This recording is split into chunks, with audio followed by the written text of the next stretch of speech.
Hello नमस्कार दर्शकों। लोकसभा चुनाव 2024 से जुड़ी छोटी से बड़ी अपडेट हम आपके साथ लगातार साझा कर रहे हैं।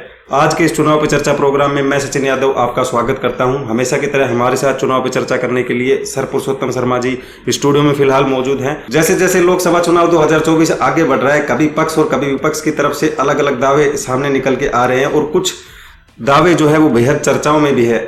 तो इस बार एक दावा ये भी किया जा रहा है कि प्रधानमंत्री मोदी जी इस बार अमित शाह जी के लिए वोट मांग रहे हैं और अमित शाह जी देश के अगले पीएम होंगे।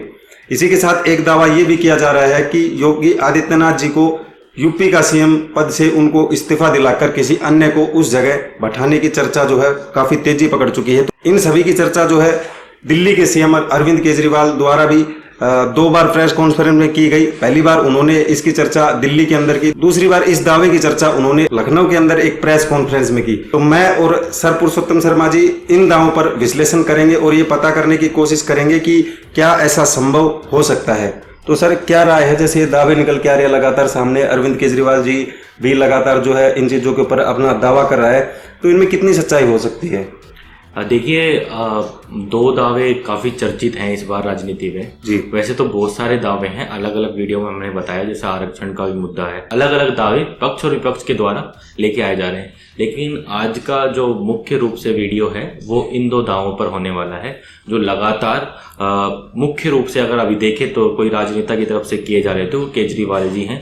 कुछ राजनीतिक लोगों द्वारा ये चर्चाएं की जा रही थी। काफी ऐसे जर्नलिस्ट हैं जिन्होंने भी इसके बारे में चर्चा करी थी। आपको इन चर्चाओं के बारे में काफ़ी ट्वीट भी मिल जाएंगे केजरीवाल जी के बोलने से पहले, और काफ़ी वीडियोज भी मिल जाएंगे यूट्यूब पे और अन्य कई प्लेटफॉर्म्स पे जहां पर ये चर्चाएं गर्म थी। काफ़ी डिबेट्स में भी विपक्ष के प्रवक्ताओं के द्वारा इन चर्चाओं के बारे में बोला गया है। तो यानी कि सीधी सीधी बात है कि ये चर्चाएं निकली हुई हैं, कहीं ना कहीं से तो निकली हैं, और कहीं पर ऐसे कहते हैं ना कि आग लगती है तभी तो धुआं उठता है जी। तो दर्शकों, पहले हम आपको, अगर मैंने जैसे मुख्य रूप से बोला कि केजरीवाल जी ने 2 बार ये कहा है, तो हम केजरीवाल जी ने क्या कहा है पहले आपको वो सुनिए। ये चुनाव भारतीय जनता पार्टी मोदी जी अपने लिए वोट नहीं, अमित शाह जी को प्रधानमंत्री बनाने के लिए वोट मांग रहे हैं। योगी आदित्यनाथ जी को अगर ये लोग जीत गए तो योगी आदित्यनाथ जी को 2 से 3 महीने के अंदर उत्तर प्रदेश के सीएम पद से हटा दिया जाएगा। जब 2014 में प्रधानमंत्री बने थे नरेंद्र मोदी जी, तो उन्होंने खुद एक रूल बनाया था कि भारतीय जनता पार्टी के अंदर और उनकी सरकारों में 75 वर्ष से ऊपर कोई भी व्यक्ति होगा तो उसको संगठन में और सरकार में किसी भी पद पे नहीं रखा जाएगा, उसको रिटायर कर दिया जाएगा। और उसका सबसे पहले उस रूल के तहत आडवाणी जी को और मुरली मनोहर जोशी जी को रिटायर किया गया था। और उसके बाद तमाम यशवंत सिन्हा जी, सुमित्रा महाजन जी, कई लोगों को यहाँ टिकट नहीं मिली। कई लोग जो पद पे बैठे हुए थे उनको पद से इस्तीफा दिलवा के उनको हटाया गया। ऐसे कई सारे लोग हैं। तो अब अगले साल 17 सितंबर को प्रधानमंत्री मोदी जी 75 साल के होंगे, और मोदी जी ने तय कर लिया है कि अमित शाह जी को वो अपना वारिस बनाएंगे, और अमित शाह जी अगले साल 17 सितंबर को देश के प्रधानमंत्री बनाने का उन्होंने तय किया है मोदी जी ने। इसके ऊपर मोदी जी पिछले 1-2 साल से लगे भी हुए हैं, क्योंकि भारतीय जनता पार्टी के अंदर अमित शाह जी के सामने जो जो बाधाएं पैदा कर सकता था नेता, एक एक करके उन सब नेताओं को साइड कर दिया गया, उनका पत्ता साफ कर दिया गया। शिवराज सिंह चौहान को हटा दिया गया, वसुंधरा राजे को हटा दिया गया, डॉक्टर रमन सिंह को हटा दिया गया, देवेंद्र फडणवीस को खत्म कर दिया गया, खट्टर साहब को खत्म कर दिया गया। एक एक करके सबको खत्म कर दिया गया। एक ही शख्स हैं जो कि उनके रास्ते का कांटा बन सकते हैं, वो हैं योगी आदित्यनाथ जी। अब योगी आदित्यनाथ जी को इन्होंने हटाने का पूरा मन बना लिया है, और अगर इनकी सरकार बनी तो 2 महीने के अंदर योगी जी को भी उत्तर प्रदेश के सीएम से हटा दिया जाएगा। मैंने दिल्ली में 3-4 दिन पहले ये प्रेस कॉन्फ्रेंस की थी और ये दोनों मुद्दे उठाए थे। जैसे मैंने मुद्दे उठाए थे तो अमित शाह जी ने और उनके कई नेताओं ने अपनी भावना प्रकट की कि नहीं मोदी जी को 75 साल में इस्तीफा नहीं देना चाहिए, मोदी जी को 75 साल पूरा कार्यकाल पूरा करेंगे। उन सब की भावनाओं की मैं कद्र करता हूं, क्योंकि अपने नेता के लिए जब भी ऐसी बात होती है तो सब लोग सामने आके बात करते हैं। लेकिन बड़ी बात यह है कि मोदी जी ने ऐसा नहीं कहा कि मैं 75 साल पे इस्तीफा नहीं दूंगा, मैं रिटायर नहीं होऊंगा। उनका अपना बनाया हुआ रूल है और मुझे पूरी उम्मीद है कि मोदी जी का अपना बनाया हुआ रूल है और मोदी जी अपने रूल को फॉलो करेंगे। नहीं तो लोग कहेंगे कि मोदी जी ने ये रूल आडवाणी जी को हटाने के लिए बनाया था, जब अपनी बारी आई तो नहीं। तो मोदी जी इस रूल का फॉलो करेंगे, ये पूरा यकीन है देश के लोगों को कि उन्होंने खुद रूल बनाया तो खुद फॉलो करेंगे। दूसरी बड़ी बात जो हुई कि जब मैंने कहा कि योगी आदित्यनाथ जी को 2 महीने में हटा दिया जाएगा, इस पे अभी तक भाजपा के किसी नेता की टिप्पणी नहीं आई है। 4 दिन हो गए, इसका मतलब ये तो कंफर्म करता है कि उन्होंने पूरी प्लानिंग कर ली है और उनके पक्ष में कोई बोलने के लिए तैयार नहीं है योगी आदित्यनाथ जी के। तो उनका हटना अब लगभग तय है कि योगी आदित्यनाथ जी को उत्तर प्रदेश के सीएम पद से हटाया जाएगा। तो दर्शकों, जैसा अभी आपने अरविंद केजरीवाल जी का प्रेस कॉन्फ्रेंस के अंदर दिया हुआ है बयान आपने सुना। चलो तो सर, जैसे इसके ऊपर चर्चा कर ली जाए तो इन दावों के अंदर जो है कितनी सच्चाई आपको लगती है कि क्या ऐसा संभव हो सकता है? देखिए, अपन कोई हवा में बात नहीं करेंगे और जितने फैक्ट्स हमारे पास मौजूद हैं उनके आधार पर बात करते हैं जी। देखिए, जब प्रधानमंत्री मोदी पहली बार शासन में आए थे तो उन्होंने एक बीजेपी के अंदर एक रूल बनाया था। उसमें बताया गया था कि अब बीजेपी में 75 साल से ऊपर जितने भी नेता होते जाएंगे वो सभी मार्गदर्शक मंडल में चले जाएंगे, उनके पास किसी प्रकार का कोई पद नहीं होगा जी।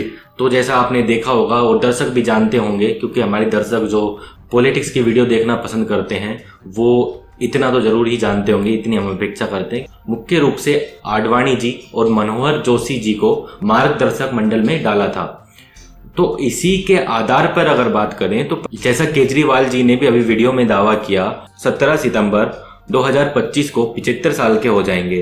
अगर उसी नियम के आधार पर जो प्रधानमंत्री मोदी या उनकी टीम ने बनाया था माना जाए तो उनको इस्तीफा देना पड़ेगा, क्योंकि उन्हीं के रूल के आधार पर अगर माना जाए तो वो उनके पास भी 75 साल के बाद कोई पद नहीं होना चाहिए और प्रधानमंत्री सीधा सीधा मार्गदर्शन मंडल में चले जाएंगे जी। अब सवाल उठता है कि उसके बाद कौन बनेगा।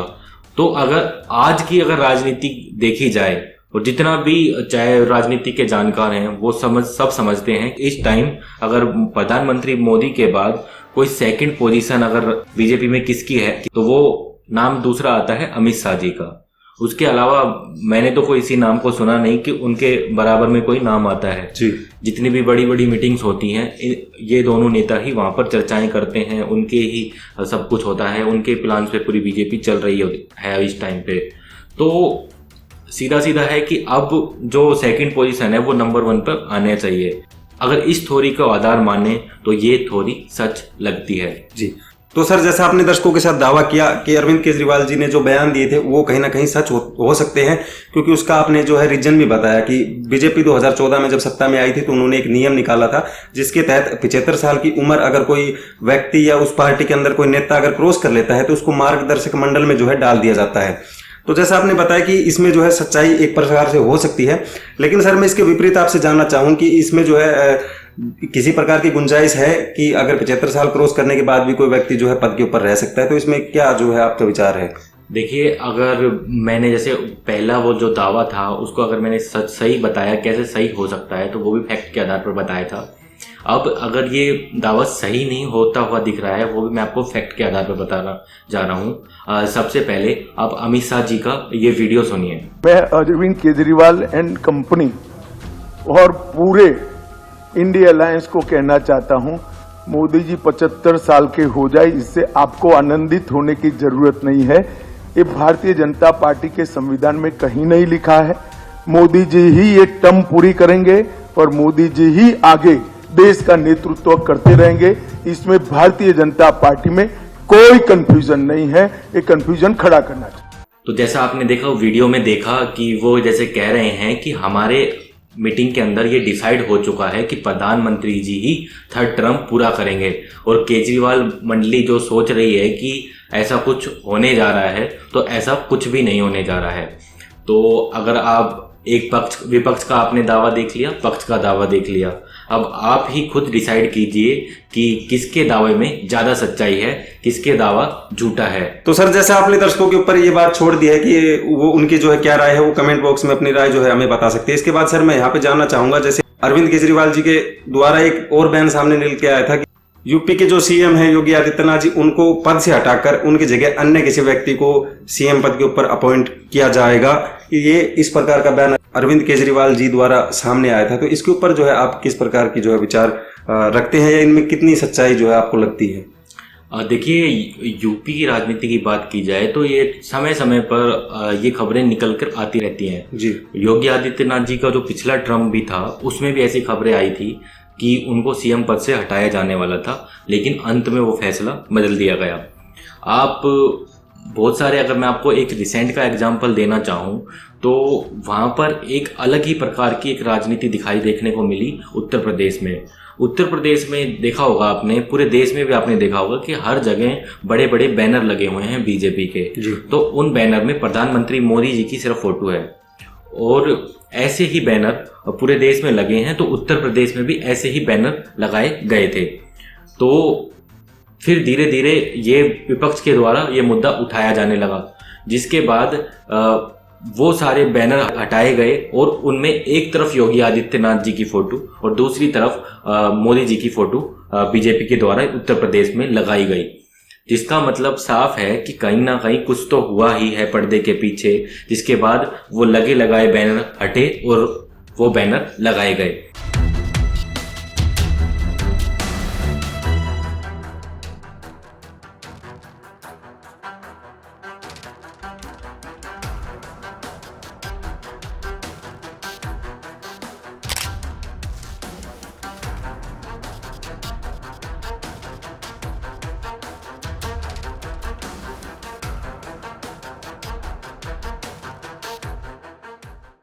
दूसरा एक चीज आप देखेंगे, कभी भी जब प्रधानमंत्री मोदी जी यूपी में कोई दौरा कर रहे होते हैं तो योगी आदित्यनाथ जी को साइडलाइन किया जाता है। ऐसे काफ़ी वीडियोज और फुटेज आपको दिखेंगे जिसमें प्रधानमंत्री जी से काफ़ी दूर योगी आदित्यनाथ जी को रखा जाता है।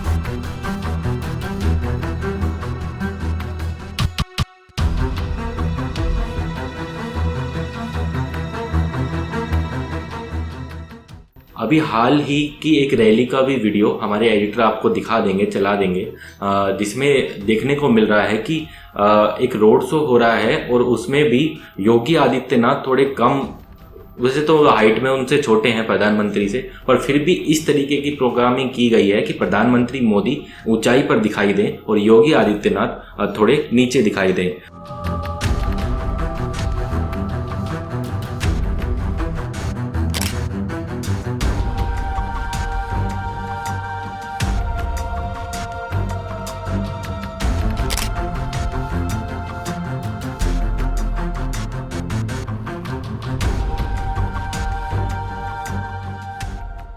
तो इस तरीके के चीजें लगातार देखने को मिल रही है। इन सभी एंगलों को यूज करके विपक्ष लगातार ये बात उठा रहा है। विपक्ष भी ये रैलियों में कहता है कि इन सब मुद्दों को वो उठाता है कि योगी आदित्यनाथ जी को साइडलाइन किया जा रहा है। केजरीवाल जी की बात की जाए तो केजरीवाल जी के लिए जैसा उन्होंने दो दावे किए थे, तो एक तो प्रधानमंत्री मोदी से रिलेटेड एक दावा किया था और दूसरा केजरीवाल जी ने सीएम योगी आदित्यनाथ जी से रिलेटेड दावा किया था। तो केजरीवाल जी भी ये आधार दे रहे हैं कि भाई जब उनको बचाने, जैसे प्रधानमंत्री मोदी के लिए बचाने के लिए कितने ही बीजेपी के नेता आ गए और उन्होंने कहा कि नहीं ऐसा कुछ होने वाला नहीं है। अमित शाह जी ने भी बयान दिया, लेकिन योगी आदित्यनाथ जी के लिए किसी ने भी बयान नहीं दिया कि ऐसा नहीं होने वाला है। अगर ऐसा नहीं होने वाला, जैसे प्रधानमंत्री मोदी जी के लिए अमित शाह जी ने कहा और अन्य बीजेपी नेताओं ने कहा, ऐसा योगी आदित्यनाथ जी के लिए भी कह सकते थे। योगी आदित्यनाथ जी का भी खुद का बयान आ सकता था, या और कोई नेता बोलता कि भाई ऐसा नहीं होने वाला है। तो केजरीवाल जी इसी बात को भी आधार बना रहे हैं कि 4 से 5 दिन हो गए हैं, लेकिन उनकी तरफ से किसी प्रकार की कोई प्रतिक्रिया नहीं आई है सीएम योगी आदित्यनाथ जी के लिए। तो मतलब साफ है कि ये चीज़ तो होने जा रही है। अब ये होगी या नहीं होगी ये तो दर्शक डिसाइड करें। मैंने जो फैक्ट्स थे वो आपको बता दिए हैं। जो सीएम केजरीवाल जी कह रहे हैं, अन्य नेताएं कह रहे हैं, यूपी की राजनीति में चल रही है, वो सारी बातें आपसे कर दी। नीचे कमेंट बॉक्स है आपके लिए, आप हमको बताइए कि ये दोनों चीज़ सच होंगी या झूठ। जरूर अपनी टिप्पणी लिख के हमें बताइएगा। तो दर्शकों, जैसा सर ने दोनों जो मुद्दे विपक्ष द्वारा उठाए गए थे उनके ऊपर अपनी राय रखी, जो फैक्ट्स थे वो भी आपको कर्मानुसार बताए कि किस प्रकार से जो है ये बातें सामने निकल के आ रही हैं और विपक्ष जो है वो इन मुद्दों को क्यों उठा रहा है। फिलहाल जो है इस प्रोग्राम को हम यहीं समाप्त करते हैं। चुनाव पे चर्चा प्रोग्राम में मैं था आपका होस्ट सचिन यादव, हमारे साथ थे हमेशा की तरह सर पुरुषोत्तम शर्मा जी।